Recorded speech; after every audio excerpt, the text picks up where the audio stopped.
नमस्कार दोस्तों, स्वागत है आपको अपने इस YouTube चैनल में। दोस्तों, आज अमीन के कोर्स का 11वां पार्ट है। 11वां नहीं, आज 12वां पार्ट है और अभी तक बहुत सारे कम दोस्तों ने इस चैनल को सब्सक्राइब किए हैं। तो दोस्तों, जैसा ये अमीन का कोर्स चल रहा है, इस पे बेसिक से लेके सब तक जितना तक हो सके उतना तक हम जानकारी प्रदान करेंगे। तो आप लोग अभी तक बहुत सारे कम दोस्तों ने चैनल को सब्सक्राइब किए हैं, वीडियो भी बहुत कम लोग देखे हैं। तो आप लोग ज़्यादा से ज़्यादा इस वीडियो सबको शेयर कीजिए ताकि आपका तो भला हो ही रहा है, साथ ही साथ किसी और का भी भला हो जाए। तो चलिए, जैसा हम पहले से बोल के रखे थे, जो सब कुछ तो बेसिक कोर्स कंप्लीट हो चुका है, तो आज हम नक्शा के बारे में कुछ जानेंगे। तो नक्शा के बारे में जानने से पहले, अगर आप लोग इस चैनल पे पहली बार हैं तो कृपया चैनल को सब्सक्राइब और बेल आइकन जरूर दबा दीजिए ताकि इस चैनल पे जो भी वीडियो डाला जाए वो सबसे पहले आप तक नोटिफिकेशन के जरिए पहुंच जाए और इस वीडियो से जो भी जानकारी हो वो आपको हासिल हो सके।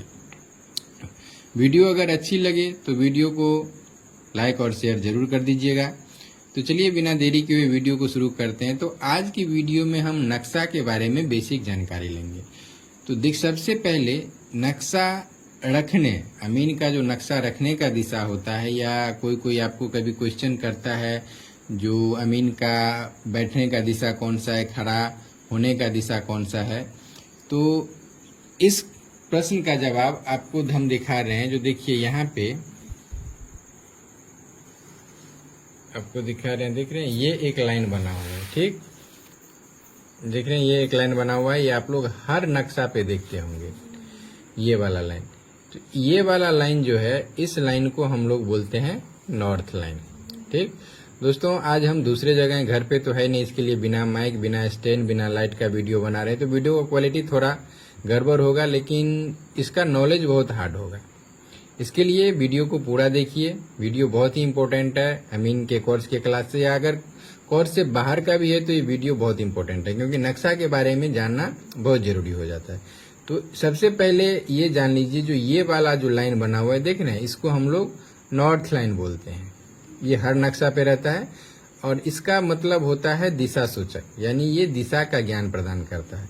तो नॉर्थ लाइन में देखिए, ऊपर वाला भाग जो होता है, ये सबसे ऊपर वाला भाग, ये उत्तर हो गया और नीचे वाला भाग दक्षिण हो जाएगा। दायां तरफ पूरब हो जाएगा और बायां तरफ पश्चिम हो जाएगा।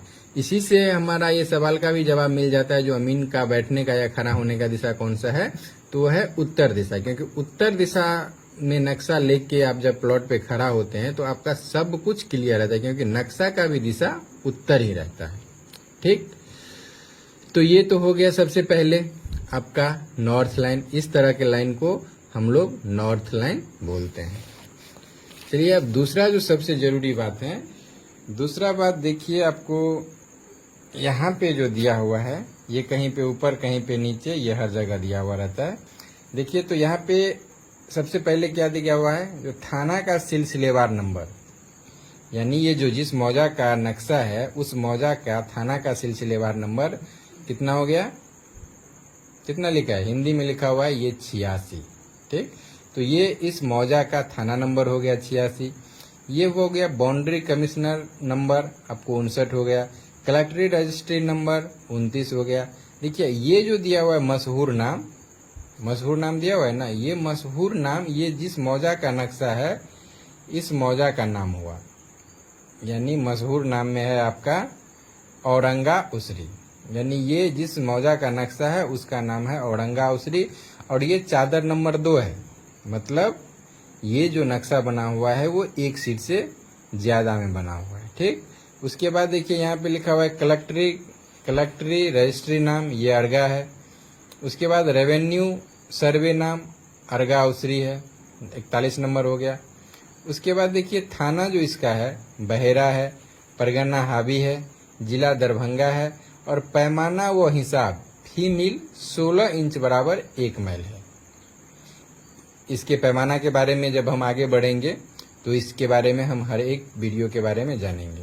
उसके बाद देखिए, ये जो बना हुआ है नक्शा का बना हुआ डेट है, कितना है, थोड़ा वीडियो को नजदीक कर देते हैं, देख लीजिए, सन 1898 से 99 ईस्वी।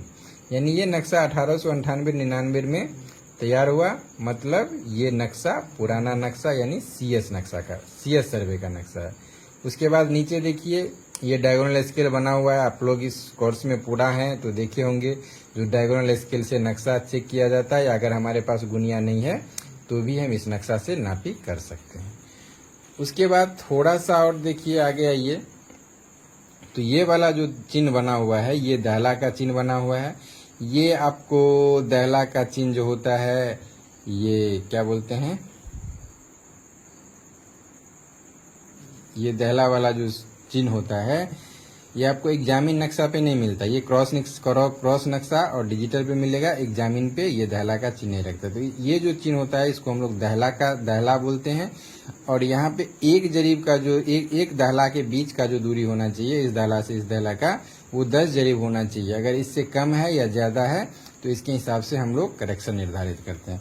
उसके बाद देखिए यहाँ पे क्या लिखा हुआ है, SD, यानी ये जो बनाया था नक्शा उसका नाम क्या है, तो CS करनाल। ठीक, तो चलिए आप देखिए जान लेते हैं इस नक्शा के बारे में। तो देखिए नक्शा के बारे में सबसे पहले देखिए ये बगल में बहेरी लिखा हुआ है। तो अभी हम लोग मौजा में पढ़े थे, जो जिस मौजा का नाम था उस मौजा का नाम देख रहे हैं, मशहूर नाम है औरंगा उसरी है।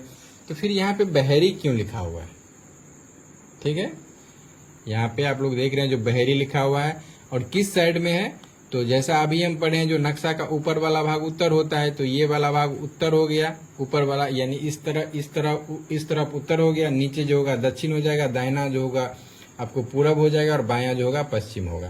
तो ये देखिए बहेरी जो लिखा हुआ है इसका मतलब हुआ जो इस मौजा के पश्चिम में लेके, देखिए यहाँ पे आके क्रॉस कर दिया है ना, घेर दिया है, तो इस मौजा के पश्चिम में यहाँ से लेके यहाँ तक बहेरी मौजा आ गया। ठीक, उसके बाद देखिए यहाँ से लेके सीधा यहाँ तक घुमा के बघौनी है। तो पश्चिम और दक्षिण में पूरा देखिए बघौनी कहाँ तक आ रहा है, देखते जाइए यहाँ तक, यहाँ पे क्रॉस चिन्ह है। तो इस मौजा का पश्चिम में हो गया आपको बहेरी। उसके बाद पश्चिम और दक्षिण दोनों जगह जहाँ तक ये वाला रेखा हमको न मिले तब तक ये बघौनी मौजा ही आया। उसके बाद थोड़ा सा आगे बढ़िए तो देखिए यहाँ से शुरू होगा, फिर जो मौजा का नक्शा होगा वो होगा। यहाँ पे क्या लिखा हुआ है देखिए, मनोरभोराम।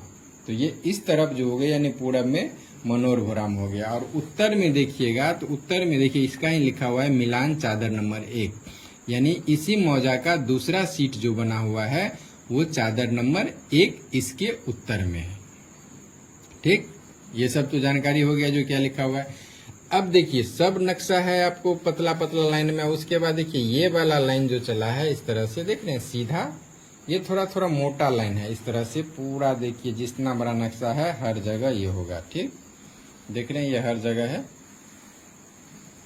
तो ये इसके आगे तो इसी प्लॉट का दूसरा नक्शा है। तो यहाँ तक जो दिया हुआ है ये वाला, इसको इस सब लाइन को हम लोग क्या बोलते हैं, बाउंड्री लाइन, यानी बाउंड्री लाइन और सीमान दोनों, बाउंड्री लाइन इंग्लिश में और हिंदी में अमानत भाषा में इसको सीमान बोला जाता है। ठीक, अब देखिए नक्शा पे थोड़ा गौर से देखिएगा तो देखिए ये एक गोल टाइप का है। सीमान पे ये रास्ता बना हुआ है, इसके लिए यहाँ पे सीमान नहीं दिया हुआ है। तो देखिए ये गोल टाइप का है, ठीक है, ये गोल टाइप का है।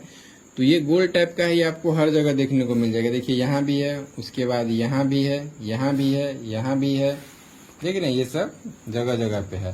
तो ये जो गोल चिन्ह जो बना हुआ है इसको हम लोग बम्बा बोलते हैं। इसको क्या बोलते हैं, बम्बा, यानी ये सीमान फिक्स जब किया जाता है तब ये नापी में काम आता है। तो ये बम्बा है, देख रहे हैं ये वृत्त के जैसा है। तो इसका ये बम्बा का जो व्यास होता है वो आपको 60 करी होता है। ये जब सर्वे होता है तो इस जगह जहाँ जहाँ बम्बा गाड़ा हुआ है वहाँ सीमांकन करने के लिए या कभी चेक करने के लिए जमीन के नीचे ये 60 करी के व्यास वाला एक गोलाकार पाइप या कुछ वस्तु दिया जाता है। ठीक, पहला समझ गए बम्बा। देखिए यहाँ पे भी दिया हुआ है, ये भी बम्बा है। ठीक, उसके बाद थोड़ा सा और नीचे आते जाइए देखिए यहाँ पे त्रिभुज है। ठीक है, यहाँ पे क्या है, त्रिभुज है, त्रिभुज जैसा है ना, यहाँ पे देखिए ये त्रिभुज जैसा है। तो ये जो त्रिभुज जैसा है इसको हम लोग बोलते हैं 3 सीमानी पत्थर। अब ये तीन सीमानी पत्थर क्या होता है, तो तीन सीमानी पत्थर समझिए ये एक समद्विबाहु त्रिभुज के आकार का पत्थर होता है जिसका हर भुजा 60 कड़ी होता है। ठीक, और ये अब ये देखिए गारा कहाँ जाता है, तो जहाँ पे तीन मौजा आके मिलता है वहां पे तीन सीमानी पत्थर गाड़ा जाता है। ऐसे भी चार सीमानी पत्थर होता है जो इस नक्शा में नहीं है, तो चार सीमानी पत्थर भी वहां पे गाड़ा जाता है जहाँ पे चार मौजा का मेल होता है। तो यहाँ पे देखिए तीन सीमानी पत्थर तो गाड़ा हुआ है, तीन मौजा कौन सा है, तीन मौजा कौन सा है, तो देखिए पहले ये अर्गा उसरी का तो नक्शा है ही, उसके बाद यहाँ से सीधा बैक आइए तो देखिए इस तरफ बघौनी एक सीमान आके यहाँ पे आके खत्म होता है, इसी जगह पे बघौनी यहाँ पे है ना, इसके बीच में देख रहे हैं कोई भी सीमान कोई भी चीज नहीं लिखा हुआ है, तो बघौनी यहाँ पे आके खत्म हुआ। और उसके बाद यहीं से ये जो है मनोर भोराम ये यहीं से शुरू हुआ, तो तीन मौजा हो गया ना, एक मनोर भोराम हुआ, एक बहेरी हो गया और उस बघौनी हो गया और एक अर्गा उसरी का है। तो जहाँ पे तीन मौजा का सीमान मिलान होता है वहां पे तीन सीमानी पत्थर गाड़ा जाता है। ठीक, इतना तक तो क्लियर है, इतना समझने में कोई दिक्कत नहीं है। अब चलिए कुछ अभी हमको नक्शा के बारे में सिर्फ बेसिक जानकारी लेना है, तो हम आपको बेसिक जानकारी दिखा दे रहे हैं। अब देखिए ये तीन सीमानी पत्थर के बगल में एक लाइन चला हुआ है, देख ना एक सीधा करके, ये बीच में जरीब जो यहाँ से यहाँ तक नापिएगा जो ये एक जरीब का होगा। तो तीन सीमानी पत्थर के बगल में क्या होता है, जो एक जरीब छोड़ के एक सीधा लाइन चलाया जाता है, तो उस लाइन को ये जो लाइन चलाया हुआ है इस लाइन को हम लोग तोखा लाइन बोलते हैं। ये क्यों बनाया जाता है, इसका काम क्या है, जब हम सर्वे वाले पॉइंट पे आएंगे जो नक्शा जमीन नक्शा बनाने के लिए कितना लाइन का जरूरी होता है, उसका क्या क्या काम होता है, तो इस सब के बारे में हम जानेंगे। तो अभी फिलहाल समझ लीजिए जो तीन सीमानी पत्थर के पास एक जरीब छोड़ के एक सीधा सा लाइन चलाया जाता है, उस लाइन को हम लोग तोखा लाइन बोलते हैं। ठीक, अब देखिए अब इस नक्शा में थोड़ा गौर से देखिएगा तो देखिए सब जगह ये जो सब जो नंबर दिया हुआ है, ये जो नंबर दिया हुआ है ये सब आपका है खेसरा नंबर। ठीक है, तो खेसरा नंबर दिया हुआ है। अब एक प्लॉट पे गौर से देखिएगा तो देखिए ये जो प्लॉट है इस तरह का, इसमें नंबर नहीं दिया हुआ है, और उसके बाद ये एक प्लॉट है जिसमें नंबर दिया हुआ है जो हिंदी में आपको 1115 लिखा हुआ है। उसके बाद देख रहे हैं इसमें F लगा हुआ है, तो इसका मतलब क्या हुआ, ये भी एक बहुत बड़ा सवाल हो जाता है, इसको ये भी जानने के लिए एक बहुत बड़ा सवाल हो जाता है। तो देख रहे हैं जो 1115 खेसरा है उसमें सब जगह सब प्लॉट पे आपको नंबर दिया हुआ है, सिर्फ एक उस प्लॉट को छोड़ के इसमें खाली F लगाया हुआ है, इधर भी लगाया हुआ इधर भी लगाया हुआ। तो दोस्तों इस F लगा हुआ मतलब का हुआ जिसमें तो कोई खेसरा नंबर है नहीं, तो ये जमीन है किसका, तो देखिए जिस प्लॉट में नंबर दिया हुआ है 1115 में नंबर दिया हुआ है, यहाँ पे भी F लगा हुआ है और यहाँ पे भी F लगा हुआ है, तो ये दोनों जो जगह हो गया, ये दोनों नक्शा पे बना हुआ जो आकृति हुआ, ये दोनों इसी खेसरा नंबर का हुआ, इसका 1115 क्योंकि इसमें F लगा हुआ है। ठीक, यहाँ तक तो क्लियर है। चलिए अब उसके बाद आगे जानते हैं, जो देखिए नक्शा पे पूरा हर जगह आपको खाली खेसरा नंबर दिख रहा है, सब जगह नंबर दिया हुआ है, पॉइंट दिया हुआ है। एक इस जगह देखिए सिर्फ घ करके एक जगह छोड़ा हुआ है। ठीक है, सब जगह नंबर है और इस जगह घ है, तो यहाँ पे ये सोचने वाली बात है, जो जब सब जगह नंबर है खेसरा नंबर दिया हुआ है तो ये घ यहाँ पे क्यों है। ठीक, तो देखिए जिस समय ये सर्वे हुआ उस समय ये जितना भी जगह था ये सब जगह घर, इस सब जगह पे घर बना हुआ था, यानी ये बास का जगह है, बस्ती का जगह है, और बस्ती का नक्शा 64 इंच बराबर 1 माइल या 32 इंच बराबर 1 माइल के स्केल पे बनाया जाता है। ठीक, तो ये इसलिए बनाया जाता है क्योंकि ये सब जोता का जमीन है। देखिए यहाँ पे नापने का हमारा पैमाना कितना है, जहाँ पे हम गुनिया से नापते हैं तो वो कम से कम 10 कड़ी उठा सकते हैं, तो 5 कड़ी हम अंदाज से लेते हैं। तो ये जोता जमीन में अगर 5 कड़ी इधर उधर हुआ तो इसका कोई अंतर नहीं आता है, लेकिन यही बस्ती में जब जाके 5 कड़ी अगर अंतर हो जाएगा तो दिक्कत हो जाएगा। उसके बाद बस्ती में देखिएगा तो जहाँ पे घर बना हुआ रहता है वहाँ पे जगह छोटा रहता है, किसी का 1 डिसमल किसी का 2 डिसमल ऐसे रहता है, किसी का 1 डिसमल से कम भी रहता है। तो अगर 1 डिसमल से कम जमीन वाले व्यक्ति का जो नक्शा बनाएगा तो 16 इंच बराबर 1 माइल के पैमाना पे, तो नक्शा इतना छोटा हो जाएगा जो नापने में बहुत दिक्कत होगा। इसके लिए इसको यहाँ से हटा के किसी दूसरे जगह नक्शा बनाया गया होगा, जिसका आपको पैमाना लिया होगा 32 इंच बराबर 1 माइल या 64 इंच बराबर 1 माइल। तो फिलहाल ये समझ लीजिए जो घौ दिया हुआ है ये आपको बस्ती का जमीन है।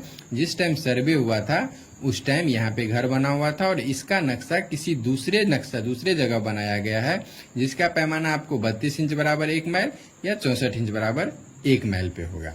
ठीक, उसके बाद देखिए नक्शा को गौर से देखिएगा तो चारों तरफ देखिए, सब 3 तरफ आपको सीमान बना हुआ है। देख रहे हैं 3 तरफ सीमान बना हुआ है, 3 तरफ पूरा नक्शा में आपको दिखा दे रहे हैं सीमान बना हुआ है। लेकिन उत्तर के तरफ देखिएगा तो देख रहे हैं सिर्फ प्लॉट किसी का नंबर दिया हुआ है, आधा है, पूरा है, नहीं है, किसी का प्लॉट भी पूरा है, किसी का नहीं है, किसी का आधा लेके छोड़ा है, किसी में नंबर नहीं है।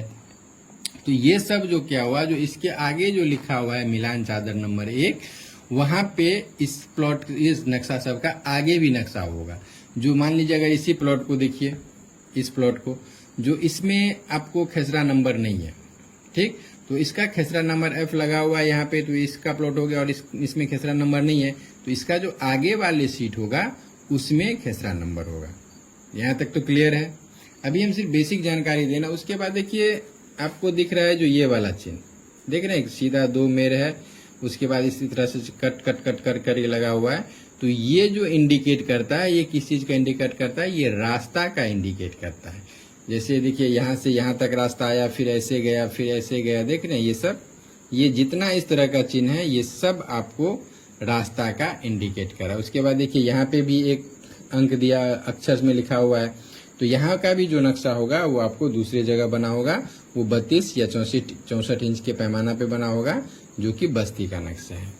उसके बाद देख लीजिए यहाँ पे भी दिया हुआ है, ये सब, ये वाला जो सब दिया हुआ है, ये सब आपका क्या हो गया, रास्ता हो गया। ठीक, तो इसी तरह से नक्शा का इंडिकेट किया जाता है। तो बेसिक जानकारी जैसे है दोस्तों नक्शा के बारे में, वो हमको लगता है पूरा हो चुका है। जब और आगे डिटेल में जाएंगे, जब नक्शा के बारे में और कुछ समझने के लिए, तो ये सब पूरा डिटेल हम और जान लेंगे। जैसे इस नक्शा पे एक और चिन्ह होता है जो बम्बा का, चंदा का, वो चंदा इस पे नहीं दिया हुआ है। चंदा मान लीजिए कहाँ पे कैसे होता है, जैसे कि सर्वे के टाइम में कोई 4 मेर 3 मेर नहीं है, तो जैसे ये मेर फिक्स हुआ, ठीक, तो इसी पे इस तरह से गोल करके, गोल जैसे बम्बा होता है ना, उसी तरह से गोल करके उस पे ऐसे करके चंदा जैसा बना दिया जाता है, जिसको हम लोग चंदा बोलते हैं। इस नक्शा पे नहीं दिया हुआ है, नहीं तो हम इस नक्शा पे भी समझा देते हैं।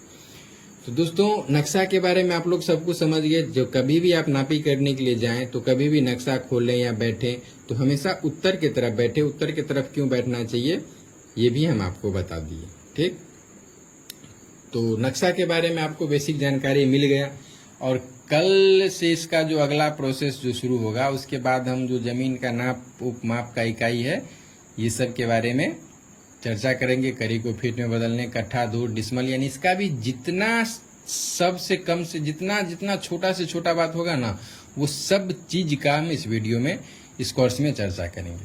तो अभी तक जो दोस्तों ने सब्सक्राइब नहीं किए चैनल को सब्सक्राइब कर लीजिए और बेल आइकन भी दबा दीजिए। अगर आपके कोई दोस्त लोग भी इससे इंटरेस्टेड है तो उनको भी बोलिए, वीडियो को शेयर कीजिए, चैनल को भी शेयर कीजिए, ताकि सब लोग, बहुत ज्यादा से ज्यादा लोग इस कोर्स का फायदा उठा सके। अगर आप नापी करना चाहते हैं, अमीन बनना चाहते हैं तो भी, या नहीं बनना चाहते हैं तो भी, ये नॉलेज रखना आपको जरूरी है, क्योंकि कोई ऐसा आदमी नहीं है जिनके पास जमीन जायदाद नहीं है और उनको इस चीज के बारे में जानकारी नहीं लेना चाहिए। तो दोस्तों वीडियो कैसा लगा ये कमेंट में जरूर बताइएगा। वीडियो अच्छा लगे तो वीडियो को एक लाइक जरूर कर दीजिएगा। लाइक करने से क्या होता है और कमेंट करने से क्या होता है, जो हमको वीडियो बनाने में और मोटिवेशन मिलता है। और शेयर करने से क्या होगा, शेयर करने से तो हमारा कुछ होगा नहीं है, लाइक करने से भी हमको कुछ पैसा मिल जाएगा ऐसा नहीं है। लाइक करने से सिर्फ हमको क्या होता है, एक मोटिवेशन मिलता है। शेयर कर कीजिएगा तो जैसे आपका भला हुआ, वीडियो देखने से कुछ न कुछ ज्ञान हासिल हुआ, वैसे किसी और का भी ज्ञान हासिल हो जाएगा। साथ ही साथ दोस्तों इस चैनल में जब डिस्क्रिप्शन चेक कीजिएगा तो उसमें इसी चैनल पे जो अमीन के कोर्स का जो अब तक वीडियो डाला जा चुका है, अगर आप लोग लेट ज्वाइन किए हैं तो डिस्क्रिप्शन में आपको प्लेलिस्ट का लिंक दिया हुआ रहता है, वहां से जाके आप लोग हर एक वीडियो देख सकते हैं।